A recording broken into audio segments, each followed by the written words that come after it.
But as is customary, we like to first open up with a historical note. Garrett Morgan, the African-American who was born 7/15 in 1916, was the inventor of the gas mask and the traffic light, something that I didn't know as it relates to the gas mask, which we, and especially in law enforcement, used as a result to the previous terrorist attack.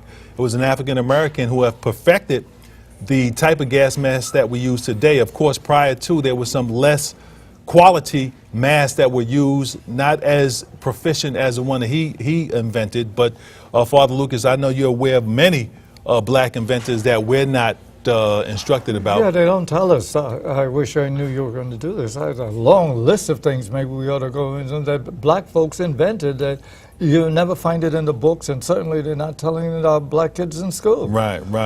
The traffic light, of course, I don't have to speak about the importance of that. And the gas masks, well, especially those involved in law enforcement, you know, when you use your little gizmos and that gas backs up on you. So there were two very important inventions. I'm glad you mentioned Morgan. Right, all right. And on behalf of Community Cop, kudos to Garrett Morgan. All right, first topic we like to discuss. For those of you who are paying close attention to your televisions this week, you've seen that President Barack Obama came out with his second group of comments as it relates to the Zimmerman case as a result of the protests that are taking place throughout the nation. One day last week, there was a 100-city protest where thousands and thousands of individuals came out to announce their dissatisfaction with the jury's decision to vindicate Zimmerman. Barack Obama this time went a little further in terms of his comments as it relates to the verdict. We want to break his comments down. Those of you who didn't catch them can watch them over the internet. One of the first things he came out, Father, we want your comments on. He stated that this could have been me as it relates to Trayvon Martin. Could have been him. At first he said it could have been his son, but he meant it could have been him, meaning that he's a black male. What do you think he was trying to say as it relates to that particular statement? I think he was implying it could happen to every black male, but we didn't need him to tell us that. We know that. Still there's a coterie of black folks who are still trying to defend the indefensible, the Obama, because of what he looks like. Never mind where he's coming from, that he's simply a continuation of Bush. But because and so I saw some comments in the black newspaper, you know, it made me feel proud that he spoke up. But he's still playing us as if we're fools. And I think his opening statements, I think, told me exactly what was going to come. Mm-hmm. You remember he began by, first of all, and rightly so, his sympathy towards the Martin family. Right. Okay, fine. Mm-hmm. His second thing I was almost floored by. The second thing I want to say is to reiterate what I said on Sunday, which is there are going to be a lot of arguments about the legal. And then he says the legal issues in the case, I'll let all the legal analysts and talking heads address these issues. Then comes the zinger. The judge conducted a trial in a professional manner. The prosecution and the defense made their arguments. The jury were properly instructed that in a case which, as this resonates, doubt was received, and they rendered a verdict. And once the jury speaks, that is how our system works. He said a mouthful. Now, that's incredible. The judge conducted the trial in a professional manner. Mm-hmm. The judge might as well have been a part of the defense. As we pointed out before, notice the kinds of things. The voice, which was so germane to the trial, the judge refused to have a professional voice expert examine it. And on the other hand, what Trayvon Martin had in his system was totally irrelevant, but he allowed that he had marijuana in his system to come in. And then, very cleverly, they never use stand your ground during the argumentation, but then listen to the instruction of the judge to the jury. The judge made it and mentioned stand your ground and reminded the jury that he had a right to do so under the law of stand your ground. Now, hold on. Explain that again. Say that again. For those who might have missed it, somebody might just be walking back to the TV. The judge mentioned stand your ground as a plausible explanation for Zimmerman's actions. In his instruction to the jury. So that while it never came up in the argumentation, either for the defense or the so-called prosecution, the judge made sure in his instructions to the jury that that was legitimate under the. And then the jury, he never pointed out that it was basically an all-white jury of females. How did the prosecution allow that to take place? I can't believe. When you consider, for example, the case taking place in Milwaukee, where this 13-year-old black youth was killed by this white man, the defense eliminated 3 black potential jurors simply because they were black. So I don't know where Obama was coming from. And reasonable doubt. You know, the thing that struck me, so I wasn't too surprised at what came after that. Right. See, a lot of people, when they listen to the president's comments, kind of miss that, because I was taken aback that when Barack Obama stated that the judge properly instructed the jury, I found fault with some of the judge's instructions. And those of us, as Eric Josie, one of our members who was at the trial, told us, judges' instructions are very important.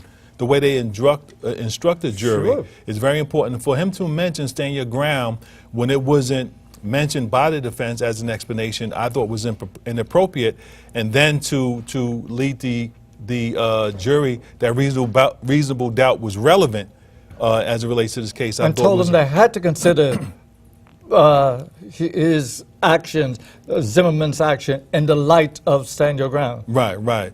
And, you know, another comment that the president made in his speech that I took a little issue with when he was explaining, I guess, to white America, how blacks look at this incident through a set of experiences that, although that may be true, but everyone looks at all incidents, you know, through a set of experience. Every individual, be it white, black, or indifferent, when they evaluate the George Zimmerman, what happened in that particular incident, bring their personal experiences to their conclusions as it relates to predetermining before they hear the facts, et cetera, et cetera. So this is not something unique to African Americans. But the only difference is what is unique to white folks. Not only do they look in the light of their experience, but they come with a particular mindset of white and black. Right. And that was certainly exemplified in that trial. Right, right. And, you know, another issue that he said, although the Department of Justice is looking at the case, these are issues for state and local jurisdictions, which to me was another way for him saying that as far as he's concerned, he's not going to encourage the Justice Department to pick up this case and pull and try Zimmerman federally. And, you know, there's been a history in this country where the federal government has stepped in when the rights of blacks and others have been infringed on by local jurisdictions. But it seems to me, by him making that statement, that you know, he tipped you off right off the bat that the Justice Department is not going to do anything. And what was particularly clever about this, and showed you how the prosecution was a part of the defense, the prosecution agreed with the defense not to mention race at all. Right.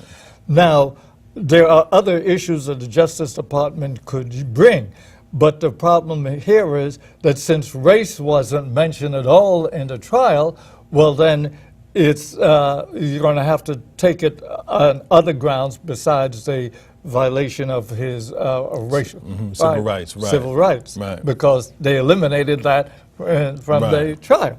And needless to say, there was many tactical errors that was made. And in terms of developing solutions, Barack Obama has stated that that we should think about how to bolster and reinforce African American boys. And then he asked the question: is there more that we can do? You know, as President of the United States, you know, I know there's a lot that he could have done for the past 7 years. But as it relates to reinforcing and bolstering black boys. What did you feel about his suggestion that that's something that should take place? That's something that should have been taking place at the beginning of his administration. If only he never. This is the first time after almost 7 years that he mentioned the situation of black youth in this country. Right.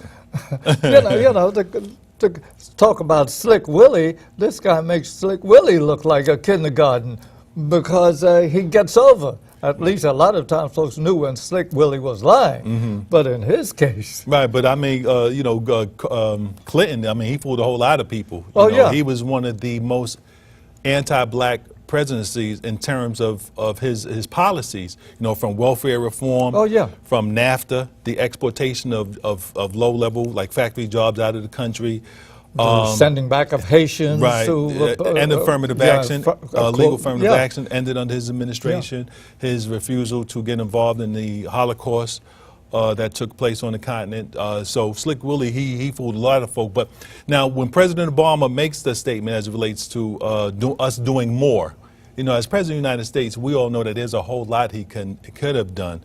I mean, he's done a lot for a whole lot of other groups. He could do a lot towards employment of black youth. Right. The whole educational system, which he has turned over to the likes of Arnie Duncan, which simply means to privatize for the benefit of a few and the rest of them forget about public education. We'll just take care of a few and then we'll build jails for the majority. All right, and then another interesting thing he mentioned, he said, should we as a nation have a conversation about race? And of course, it's not the first time he mentioned that. I'm always baffled when people talk about a conversation about race. The conversation really should be about white supremacy. White supremacy. And for those who needs some kind of clinical explanation, Amos Wilson explained white supremacy are structural relationships based on the insubordination of one ethnic group over another. In other words, there are structural relationships in the society in education, in entertainment, in labor, in law, in economics, all down the line. Whole thing. That is based on the insubordination of one ethnic group over another. In other words, whites perceive preferential treatment. So just to have a discussion about race, what do you mean? We're going to talk about what it means to be black, what it means to be white. Yeah. The problem is white supremacy. White supremacy. The problem is the structural relationships that exist within this country that subordinates one ethnic group while it uplifts another one. And that discussion, is he saying that he wouldn't have that discussion? No. And these structural relationships, again, are based on the white mentality vis-a-vis black folks. Right. And, he's not going to get into that. So any discussion that's not at the crust of the matter is just a exercise in utility. Exactly. So when you talk about what can be done to assist African Americans, be it black boys or black men, etc., you have to talk about these structural relationships that exist to insubordinate a group. Finally, as it relates to his speech, he made a comment. He made a comment that when he was talking about this new generation that's coming up, and he made a comment about his daughters who are young and their friends who are mostly European. Yes. He says when he watched them interact, he can see that they're far advanced more than his generation was. And he said there's hope because his daughters, and I guess and their Caucasian friends get along so well. He said that's an example. Now, kids will be kids, and kids left alone don't have a lot of predispositions that adults have. But the problem is in the real world. A lot of us behave one way when we're children, but when you get into teenage and adult years and you get in corporations, you get in corporate America, or you get in private sector, and you start establishing these relationships, that's when the white supremacy comes into play. So what do you think about him having hope because his young daughters get along so well with other youthful? Well, here again, he thinks he's, fooling us, because that's absolutely totally irrelevant. Because, as you say, kids are kids. And until they're brainwashed by the elders, they will get along. Hey, I went to an all-white school after they finally let me into All Saints. We got along real great, but we were kids. Wait Right. till we start getting old. Do you want him to marry your daughter? You know, Right. That's when Right. it begins. So the relationship of his children with their white counterparts has very little to do with what's going to happen when these kids begin to hit teenage and early adulthood. Right. That's such a naive, Yeah. I found to be a naive analysis of racial relationship when you look at kids. Now, true, I don't think that there's certain, times have changed from the 50s and the 40s and the 30s as it relates to what people can say, but the equation we're talking about, the dynamic that has not changed, control and who utilize their control to subordinate one group and to give other group an advantage. So at the end of the line, I don't care whether or not, and this is where some people who don't understand what white supremacy is, and one of my favorite people always said, if you don't understand white supremacy, what it is and how it works in today's society, everything you think you understand would only confuse you. There's a difference between being friends and being friendly. There's a difference between going to lunch, going to dinner, going to social events together and smiling and laughing, and this power dynamic. When you come home, he's still the boss and you're still the boy. And some people demand that it remain that way. What they're arguing, some of the most brutal expression of white hatred has changed. Right. But white supremacy has just gotten worse.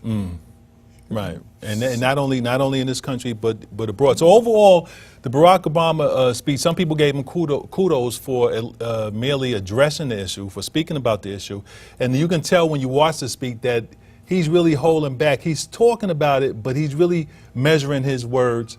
At the end of the day, this criminal justice system is infested with racial discrimination. And we're not talking about a system which is just a system. We're talking about people, because people operate the system. So if you can control individuals, if you have authorities, judges shouldn't be allowed to make racial rulings. District attorneys shouldn't be able to make racial prosecutions. Police officers shouldn't not be able to make discriminatory arrests. So just to talk about racism within the system without talking about eradicating the racial discrimination that exists within the discrimination is an exercise in futility. So to admit that racism exists in the criminal justice system, that means that what you're saying is there's white people within this system that discriminate against black, and that shouldn't be talked about as if, yeah, it's there, and then move on. Those individuals should be eradicated or eliminated from the system. Well, quite frankly, I wish he hadn't given that speech, because all that speech did was to reinforce white folks.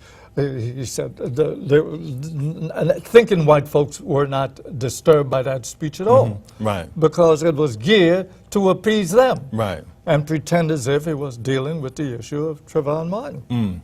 So I think he concludes, like we all concluded, there's a lot of work that has to be done. I'm for economic boycotts. I know there's many talking about the Koch brothers, because it would say that the Koch brothers had financed Zimmerman's defense so that all of their products should be boycotted. Now, are you in favor of economic boycott? I know boycott. I know your friend, Al Sharpton is not going to call for economic boycott, or he hasn't thus far called for economic boycott. Don't even mention that name, please. Economic, not only they spell Koch, but they pronounce it Coke, and I call them the Cookie Brothers. But all of the Coke industries, and they have a wide thing. In fact, I may have a list of stuff in my bag here that they should be boycotting Monsanto. They should be boycotting Walmart. Because all of those folks were heavy contributors to the defense of Zimmerman. And of course, I don't know why they contributed money anyway for his defense, because it was a done deal anyway. Right, and he had raised a whole lot of money. Yeah. But all right, so we want to hear your comments about the Zimmerman trial. Issue number 2, members of 100 Blacks in Law Enforcement Who Care, in conjunction with the representatives of the Latino Officers Association and the Grand Council of Guardians, on Sunday had a press conference repudiating U.S. Senator Chuck Schumer's suggestion that Barack Obama consider Police Commissioner Raymond Kelly to the position of Secretary. No, head of Homeland Security. Secretary, yeah, the official title is Secretary of Homeland Security. Insecurity. Insecurity. Now, U.S. Senator Schumer is very much aware of the fact that Commissioner Raymond Kelly has one of the most abusive human rights, civil rights records out of any commissioner, and presently there are lawsuits that the police commissioner is a direct response of his activities. There's a lawsuit as it relates to stop, question, and frisk. You know, the millions of people who have been stopped, questioned, and frisked illegally under his tenure. The NAACP has a lawsuit against the New York City Police Department for the arrest and incarceration of people in public housing. Them and their guests, individuals who live in public housing, are being arrested for trespassing in developments that they live, just because maybe they don't have an ID card to prove that they live there, and their guests are being arrested. There's a lawsuit but that was filed by members of the Muslim community when they discovered that the New York City Police Department had conducted illegal surveillance of clergy members, students, as well as places of worship. The New York Civil Liberties Union had came out with a report saying that New York City Police Department discriminates as it relates to marijuana arrests, that blacks are disproportionately, black and Latinos, arrested. So, I mean, I can go on and on as it relates to this character, Police Commissioner Raymond Kelly, who has proved himself to be the most unqualified individual for this very powerful position as Secretary of Homeland Security. Chuck Schumer, what does he think about? I know you and Chuck, kick cans around the block. What is he thinking of? Chuck Schumer is Chuck Schumer. Chuck Schumer is a Zionist from the top of his head to the tops of his toes. He could support the Israeli apartheid situation in Israel against the Palestinians. And so it's no big surprise. And white people like Schumer knows that while they could go out there and back the likes of a Kelly and his stop and frisk, that their kids, their relatives, are not being stopped and frisked. So they couldn't care less. It's only people of color for all practical purposes. And then, not shockingly, I expected your president, our fearless hero, he made the statement just a couple days ago that Kelly is well suited for that position. Now, here's a guy who policed on the basis of race, on the basis of color. And he has no respect for jurisdiction of other agencies like the FBI, for example. Right. No respect for the sovereignty of other nations. He'll send his detectives any place he wants in the world until they get caught. They almost, up in Massachusetts, they almost threw a bunch of those thugs in jail. And he said, so he has no respect for jurisdiction or anything else, that Kelly is just, do what he wants. And you're going to give him more power? Wow. You know, it's ridiculous. And then to have Obama come out and say he's well qualified for the job. John Liu reported that over the last 10 years, this individual, Police Commissioner Raymond Kelly, his police force has been responsible for $1 billion, not $1 million, in the last 10 years, $1 billion in lawsuits and settlements as a result of his ruffian manner of being a commissioner. And as I stated to one reporter who had questioned us and stated, well, listen, crime is down. You know, I told her, listen, crime, if you want to believe the statistics, crime has been going down since Mayor Dinkins was in office, according to NYPD statistics. But we pay police commissioners to decrease crime. We pay officers to fight crime. We don't pay them to violate citizens' rights. We don't pay them to arrest individuals who live in housing developments who don't have ID to make arrests. We don't pay them to conduct illegal surveillance. So, yes, although you give kudos to any professional who does their job, what they're supposed to do, what they get paid to do, what they receive good pensions and good health and dental plans to do, we pay them for that. But we don't pay them for all of this dysfunction that he's created. And I'm pretty sure that U.S. Senator Schumer is well aware of that. But as you stated, it's not happening in their community. It's not happening to their kids. So they can simply dismiss that as if it's not happening, or if it's not an issue, or if it's not a point to say, well, maybe this guy is not qualified. He doesn't have the right to appropriate tenure or modus operandi to have this very powerful position. You know, talking about police statistics, anybody who believes that must believe in the tooth fairy. In the first place, we all know sociologically that crime is in cycles. Right. And right now the cycle is downward throughout most of the country, with possible exception of Chicago and I forgot Detroit, the other. maybe? Detroit even less now than it was at one time. So that here, talking about what's the connection between Kelly and the cycle of crime going down. You could use your crime is going down, ergo Kelly's responsible for it. Kelly is responsible for more crime going up in many ways because the police are now still, you could commit criminal action and with impunity. That's one of the things that really gold you when folks just repeat this stuff without any critical examination of what's being said. So, you know, this thing about the way he's policing, as I said, on the basis of color, that's illegal. And it should never be accepted. And no one with such a reputation, no one with such a past. I mean, the abuses as it relates to stop, question, and frisk has increased tenfold since he first came to office, and every year it gets worse. And he's so dismissive as it relates to any evaluation, any critique of actually what's going on, regardless of the politicians who come forward and complain, the religious leaders who come forward and complain, the community residents. He's just dismissive. You know, him and the mayor. So how anyone can even consider... Arrogance supreme. They couldn't care less about what people think. It's what I think that's come. And, you know, the component of white supremacy that's involved in this, you know, some people may give lip service, especially now that we're coming into election year. But if this was happening to other individuals, if this was happening in other communities, you better believe there'll be more than an outcry. But because white supremacy exists within this country, exists within this city, within this New York City Police Department, that's why Commissioner Raymond Kelly could be even considered, even mentioned as qualified for such a powerful position. What do you think he's going to do with the national power, you know, as it relates to Homeland Security? You know, Schumer, although it would never happen, could you just imagine this happening in the Jewish community? Oh, man, what please. Schumer would be talking about? Maybe for a week, you know. Not for an hour. Finally, the left hand or the right hand of Police Commissioner Kelly, Paul Brown, recently received he was the NYPD spokesperson, somebody who I at one time was the liaison to, and I found him to be very abrasive.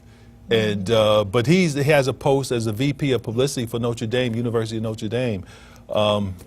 That's diabolical. You know, Deputy Commissioner for Public Affairs, the Deputy Commissioner for lying for the police department.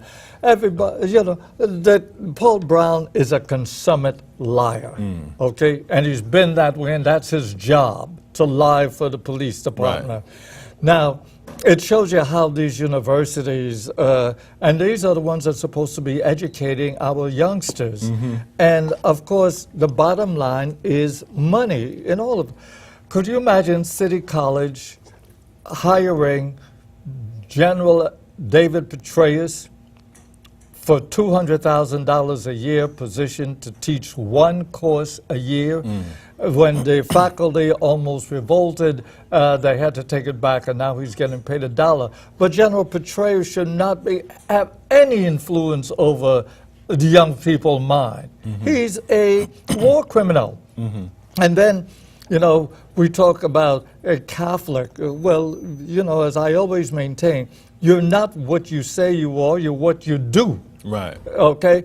Now, you remember when Notre Dame, the distinguished Professor Finkelstein, because of the position that he took, did I say Notre Dame? I meant Boston College. Because of the position that he took in regard to Israel, which was a very moral position that he took, they let him go. Why? Because of government contracts. So here's Boston College, now a big Catholic college. The bottom line has nothing to do with morality. The bottom line was money for government contracts. Here comes Notre Dame, one of the big liars in the city, in the country, and they hired this man for their publicity, which means, they could say, well, this man is such a good liar, let's hire him to lie for us. high moral considerations. What example for the students? Yeah. I remember when Police Commissioner Raymond Kelly was caught in New Jersey. Some officers had illegally, because they didn't get authority by the governor of New Jersey. In other words, as a New York City police officer, your geographical area of employment is New York. Mm-hmm. And sometimes you can go across into New York State, but when you want to go into New Jersey, you have to get some kind of authority. But Police Commissioner Kelly, and this is well known, the president should know this, Chuck Schumer definitely knows this, Commissioner Kelly had sent officers into another state, do surveillance on some Muslim students without even notifying Jersey authorities. And when Paul Brown was asked about it, of course, he lied. Yeah. You know, and Police Commissioner Raymond Kelly attempted to act as if he was disappointed and that he had to, you know, clear up his life. But it was clear that Paul Brown was speaking for, he was a spokesperson for Police Commissioner Kelly. The same thing in Massachusetts.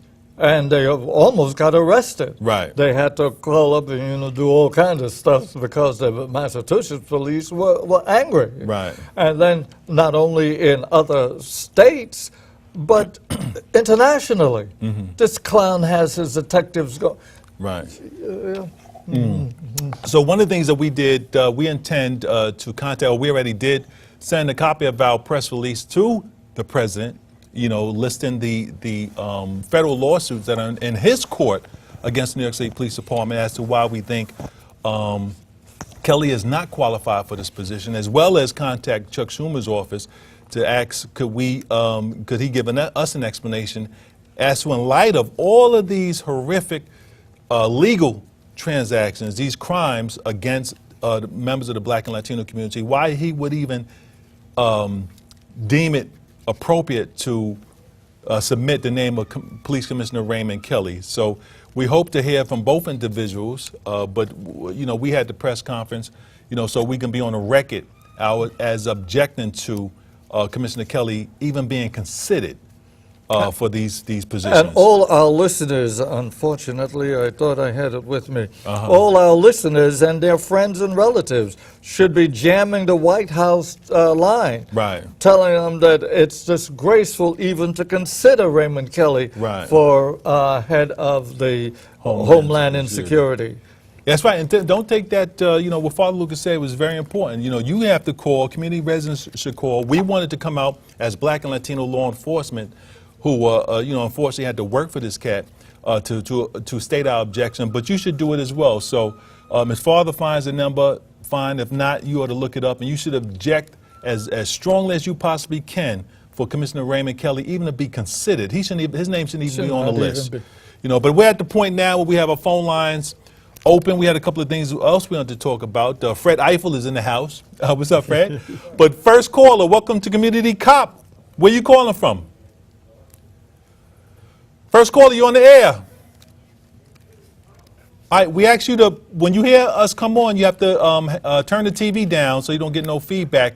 No, I'm not watching my television. Okay, well, speak up, brother. Okay, can you hear me? Yes, sir. Where you calling from? Cool, calling from the Rockaway. Okay, from Queens. What's up, brother? Yeah, I see Barack Obama have about less than 40% of black history in his head because he always step on the tongue when he opened his mouth. If he were to watch Ruth, he would realize when Kizzy was a little girl, she had a white little friend, but when she got of age, the white girl didn't know who she was. Right. With Trayvon Martin, that whole court setting was racist, especially from the judge on down. She allowed all types of experts to come on, but not the voice expert. Right. She knew what she was doing. Yeah. Then she allowed them to put on animation cartoons of what the lies that Trayvon Martin and his people said. They watch cartoons. You hear what I'm saying, brother? Right. Cartoons. So Barack Obama, I mean, his brain is construed, and Ray Kelly, he need to be dismissed. He need to be, I don't know, he need to go someplace where there's no work for him to do. Just sit down and think about what he has done to the people here in the state of New York. Thank you for your time and my comments. Thank you for your call, brother. And I believe it was also within the autobiography of Malcolm X. Didn't he say that he played with young whites when he was younger, but as they got over, their parents took him aside? So that's, you know, but good point, brother. Next caller, welcome to Community Cop. Where you calling from? Brother Noel Leader and Father Lucas. What's up, East Movie? Eric, Josie, or Field General, or 100 Blacks in Law Enforcement. Yes, sir. On assignment. Yes, sir, brother. I could not resist calling in. I just love the topics that we cover. I'm so proud to be part of this organization today. But real quick, I know you got other callers waiting. No, take your time, E. Smooth. Take your time, brother. Okay, brother. I just want your listeners to understand the perilous times that we are facing. And I point to two issues. People often have question why didn't he stay, to the rest of the trial? Why did they leave for jury selection? I point to automatics. He said that the trial is often won at pre-motions and jury selection. I realized that the jury selection, the trial was already over. And number two, in regards to the president and his comments, brother, I think your letter to the president is going to be futile. And the reason why I say that is because the president is well aware of Ray Kelly and the Floyd v. City of New York civil rights action that's currently going on, and the litany of stop and frisk that's going on in New York City. He intentionally selected them. The reason why I say that I know for a fact is because anybody that he poised for a position, certainly Homeland Security, has to go through a preliminary vetting process. So they're well aware of his civil rights stance, what he did on in regards to the stop and frisk, the millions of stops, and even the judge that's in his case, the constitutional violations that he said that the New York City Police Department already violated. Right. So he's well aware of Raymond Kelly, and I just think that there is immoral lack of respect for Black America as we stand today, between the Trayvon Martin case, between the selection of Raymond Kelly for Homeland Security. I just want to understand I want to hang up. I want to see what your opinion in regards to how this may correlate between the King Alfred plan, Right. and Obama's rising position against the Black community, brother. All right, but Eric, before you leave, are you still there, brother? Yes. You still there? Yes, I'm here. Yes, I'm here. You remember our organization via you have reached out to the Department of Justice as it relates to the murder of that police officer. With all the tapes and information that was there, and we've yet to get a response. What was the officer's name? Downer? Omar Edwards. No, not Omar Edwards. I'm talking about the one who had committed murder himself. That case was D.J. Henry case, who was the victim that was shot and killed. The officer, there was a former New York City cop and became a police officer up in Westchester. His name was Police Officer Hess, Hess. Yes, I did correspond to the Department of Justice. And let this be a lesson. The reason why I pulled the application because the parents of DJ Hess has proclaimed that the incident was not racial. They don't believe it was a racial incident. There was no racial bias. Anytime you take racial bias off the table, as did the Trayvon Martin parents did it in this case, you remove the truth, any kind of truth that the Department of Justice may come into in regards to civil rights violations. So when the parents say there's no racism, we don't believe in racism, you basically close the door on yourself. And that's what happens when you have bad attorneys. But as it relates to the King Alfred plan, all anyone has to do is look at it. And we encourage anyone to look up Ray Hagan's, and he has a speech about, Reverend Ray Hagan's have a speech about the King Alfred plan. Everything that's happening now correlates with is stated in this U.S. document, which calls for the incarceration and the extermination of African Americans and Africans abroad. So, it's what is happening. And who better to lead that? Exactly. Than Ray Kelly. Right. Who better to lead that than Ray Kelly? Exactly. All right. Hey, Eric, before you go, don't you think that congratulations to Noel is in order for the wonderful statement he made at the press conference in regard to stop and frisk? Or did you hear it? Yeah, he's gone. Left. Well, thank you, Father. Well, you did. Thank you. All right, next caller. Welcome to Community Cop. Where you calling from? I'm Hotep. Hotep, brother. Hotep, I want to give a shout out to everyone there. Veronica Kitsch, Sheila Berry, Nat Woods, all the folks, Noah Leader, of course, our Father Lucas, you're the greatest, and all the ones that are not there, Julian Harper, Michael Graves. I'll be real quick.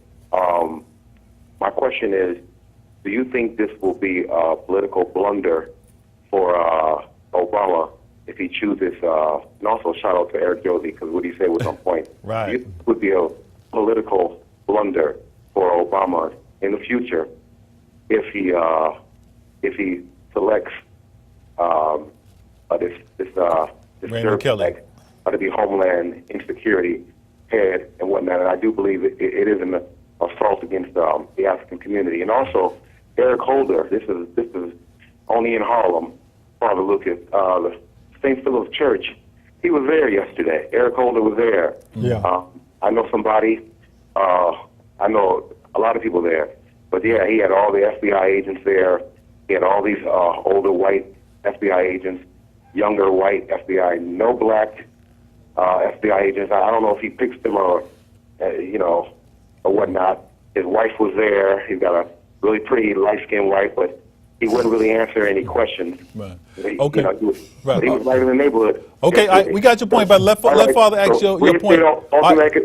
We got it, brother. And be well. Okay, thank you. Do you think it's going to be affect him in the future?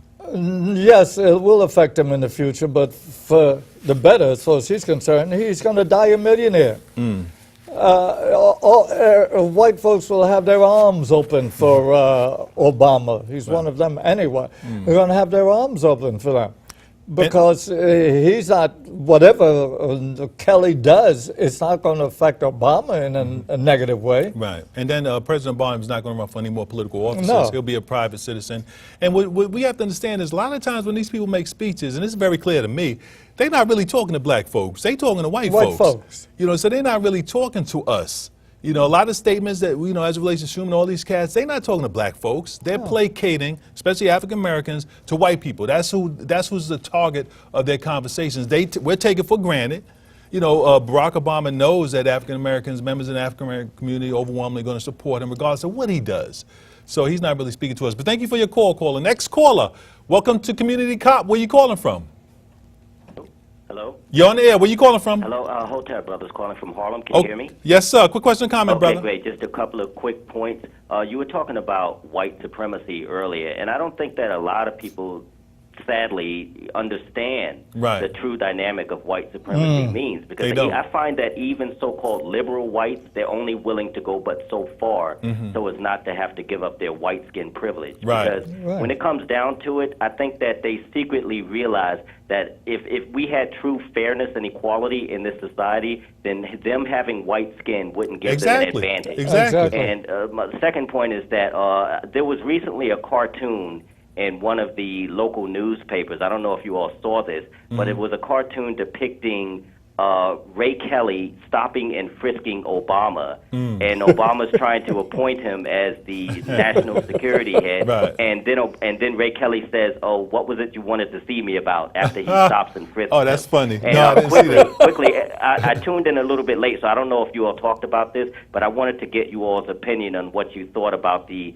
mayoral candidate staying in the public housing space. I mean, it's a gimmickry. Peace, brother. Nothing. Peace. One of the best books that was written on understanding white supremacy is this. This is one of the most profound books by Neely Fuller that was ever written. It's such a long title. It's called The United Independent Compensatory Code System / Context. And it's a breakdown on what white supremacy actually is. Excellent book. If anyone can pick it up, it's you really have to hit one of these cats on the street to pick it up. Explains white supremacy, what it is to the T. And as you say, brother, a lot of whites who consider themselves liberal, they have white supremacist notions and they support notes of white supremacy. They appreciate the European value system. They appreciate the European standards of beauty, that they're deemed to be the most beautiful, the most intelligent. They appreciate being able to go in a store, go into a bank, and they know that African Americans don't have some of the same luxuries that they have, but they give lip service to that being unfortunate, but they don't do anything to change it. If you look at Bed-Stuy, Harlem, the individuals who are gentrifying these communities are these so-called yuppie sort of liberal types. Look at them, and they understand that they're gentrifying the neighborhood, meaning they're forcing certain individuals who can't afford to pay these rents as they escalated because they understand what they're doing. So these are so-called liberals doing all of this, and So your points are correct. It's interesting when you said even their standard of beauty, and then you think of all of these black women who are doing their darndest. Right. The closer they look to white, Right. the more they're called beautiful. Right. And that's one of the tenets Incredible. of white supremacy. Yeah. They want to dominate what is Yeah. beautiful. We define what's Yeah. beautiful. And but anyways, next caller, welcome to Community Cop. Where you calling from? I'm calling from Sugar Hill. All right, quick question or comment, brother. How you doing? I'm doing Sugar okay. Hill. And you guys really hold it down for us because you guys are critical thinkers. Yes, and sir. As far as Ray Kelly goes, he's nothing more than a Gestapo. That's plain and simple. His promotion to Homeland Security will be a reward for terrorism against people of color. And the next step after that is going to be slavery for all of us. So we already know where we're at, and we know what we have to do. So Right. we need to wake up and get on it. Right. All right, and Have brother, a good day. when you talk about a prison population of over 1 million blacks, that's slavery because according to the Constitution, when you're incarcerated, all your rights are gone, and you have African Americans in these these institutions that are being forced to work on pennies on a dollar. You'd be surprised how many corporations have contracts with these prisons. That's 21st century slavery. That's what it is. So we're not talking about something that's going to happen. We're talking about something that's happening now. And one of the fastest growing populations in the prison institution are black females. They already have black men, but the number of black females being incarcerated has increased. And most of these are for nonviolent drug offenses. Yeah, minor Right. offenses. All right, next caller. Welcome to Community Cop. Where you calling from? Yes, this is Trevor Collins. I'm calling from Harlem. Okay, quick question or comment. Yes, I basically have a poem that I would like to share with y'all because of what happened with Trayvon Martin. This would inspire me to write it off. It'll be quick. And it goes like this. It says, extra, extra, read all about it. A message to the black man. Extra, extra, read all about it. A message to the black man. It's been many years we fought for human rights, but they still don't recognize. We fought the wars to keep this country strong, but they still treating black people wrong. Extra, extra, read all about it. A message to the black man. Education is the first thing we should seek. This is how they manipulate you and me.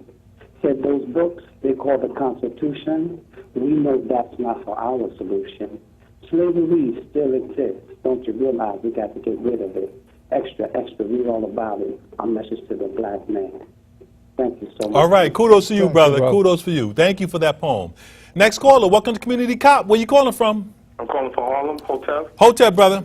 Well, first of all, Noel, I want to give you a 101 gun salute, shout out for that speech and that interview you gave about Raymond Kelly. Thank you. It was on the money. Right. I sometimes look at some of our leaders that are minority and say that they have the most ignorant mindsets ever in the world, especially Barack Obama. Unfortunately, we're being led by a half-breed, no good, diabolical individual who would even consider the likes of Ray Kelly for any post. Like I said before, other than jail. We not only should blow up the phone line to 1600 Pennsylvania Avenue, but we should call out Chuck Schumer and any other politician that would align themselves with Ray Kelly, because what you're saying is his thought process is proper and according to what we want here in this country. And we should even call out the minorities that are in politics also. Thank you, and you guys have a blessed day. Excellent Very point, brother. good, Thank very you. good. All right, next caller, welcome to Community Cop. Where you calling from? Yes, hello, gentlemen. Thank you for accepting my call. First of all, I wanted to mention something about the mayor's race. You have Weena, who's running. He's supposed to be one of the leaders in the mayoralty race, and he was a sexual offender, sending sex messages to young girls over the internet. And you have Splitzer, who was convicted of hiring prostitutes and whatnot, paying them top dollar. He's also supposed to be running for the controller, and he's supposed to be in the leadership in that particular race. And here we have Zimmerman, this murderer, who killed this young guy, and they're trying to clean up his act, saying that he helped rescue, he and some other fellow helped rescue some people last night. Now, I wouldn't be surprised if they clean up his act and he'll be running for public office. And just to throw some coal on the fire, the Central Park 5, they were just in court again today. They still haven't settled out of court for that settlement. Here you have 5 young men who spent a total of close to 45 years in jail for something they didn't commit. When you combine the total amount of what they had to spend in jail, what's going to be the outcome of all of this? Father Lucas, here we have the Pope coming to South America as we speak. He's probably in Brazil. Is this helter-skelter, or what are we dealing with? Right. And remember, gentlemen, I love you, and there's nothing you can do about it. Keep Likewise. safe, baby. Thank you. Thank you for your call. Omar, 2 things I did want to mention. That Spitzer is running for controller against Springer, who has done absolutely nothing in that position. In regard to his engaging in prostitutes, I don't think that has anything to do with the position of controller. If we use that, I think we'd have very few people in office in this city or in this country. But be that as it may, I understand the moral thing involved here, but that aspect, I think it would be left with his wife and the good Lord. But again, in regard to Weiner, it did not say he showed himself to young girls. It was adults. And here again, why that's morally disgraceful. At the same time, when you look at the record of Weiner and compare it to the record, for example, of a Christine Quinn, well, who would you rather have? Somebody who can control his weenie, as opposed to a gal who is basically Bloomberg in a skirt. See, his weenie's not going to affect me, but what the policies of a Bloomberg and Quinn is, it does affect us dastardly. I saw as a Pope going to Brazil. It's one of the poorest countries in the hemisphere. I don't know what message he's going to bring to them. I don't know what message he's going to bring to the corrupt administration in Brazil, but I'm waiting to see. And real quick, as it relates to the Central Park 5, originally it was 7, but 5 actually were incarcerated. Don't forget, the police commissioner Kelly still holds on to the fact and saying that he believes they were guilty. And him and the Bloomberg. Yes, and it's his law department that's fighting against them getting anything for the 11 years of incarceration unjustly. Bloomberg could have settled this case years ago. Years ago. All right, next caller. Welcome to Community Cop. Where you calling from? Yes, sir. I'm calling from Harlem. Okay, quick question or comment. Yes, it's going to be quick because I know I don't have much time, but white supremacy is alive and working in this country Yes, right sir. now. It's absurd that, race was not mentioned in that trial. But to eradicate racism, brothers, we must annihilate white supremacy. That's right. Okay, and I'm very glad that you brought up the point about the Clinton thing you was talking about, that and I was listening to you. I was like, you know what? We were bamboozled. Black people was bamboozled by Clinton. Yes, sir. Yeah. Real talk, brothers. We were bamboozled. That's right. But this is what I wanted to ask you. I read in the newspaper that Charles Barkley said the jury got it right. Yeah. Comment on that and give me your Well, Charles, your idea on that. Charles Barkley, if you ever listen to his comments, and I have on my Facebook page, because I listen to Charles Barkley very clearly, his criticism of black athletes in comparison to whites, he has some issues, and he's wrong. I disagree with his analysis, but I'm not surprised coming from Charles Barkley. Yeah, I mean, Charles Barkley was a great basketball player, but even as a player, he was a dummy when he opened his mouth. So. And you have to understand, these people talk to white folks, historically, individuals such as that, put in that position like that, they measure their words and they want to make certain that they don't offend white folks. They don't care about defending black folks, because black folks aren't paying his bills. And he enjoys the lifestyle, he enjoys the publicity that he gets, so he's not going to make a comment that is right and exact. He's going to make a comment that white folks will pat him on the back and see him in a different light. Say, good boy, who's paying his salary as a commentator? That's right. White folks. Next caller, welcome to Community Cop. Where you calling from? Where you coming from, caller? Caller? Oh, we have to wrap it up? Okay. All right, I'm sorry. Teleprompter say no more calls. Father? we got a job on our hands.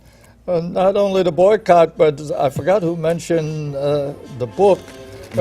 We will shoot back. That's going to be part of the picture, Right. too. All right, we're back in the studio. On behalf of Community Cop, we'd like to thank our excellent producers, Nat Woods, Sheila Berry, Veronica Kitt, Lucia. We got Fred Eiffel, as we stayed in the house, Julian and Michael Graves. We'll see you next week. And Little Mo. You know we got mad love for you, Little Mo. You know, Little Mo, you know how we do. And Lynn, good for watching. But thanks for watching. Thanks for your calls. Excellent book. Pick it up. It explains white supremacy to a T. Okay, what it is and how it's functioning in this world. See you next Tuesday, 5 o'clock. Tell a foe, tell a friend. Community Cop every Tuesday, 5 o'clock. See you next Tuesday. Thanks for your calls. There may be teardrops to shed. So while there's moonlight and music and love and romance, let's face the music.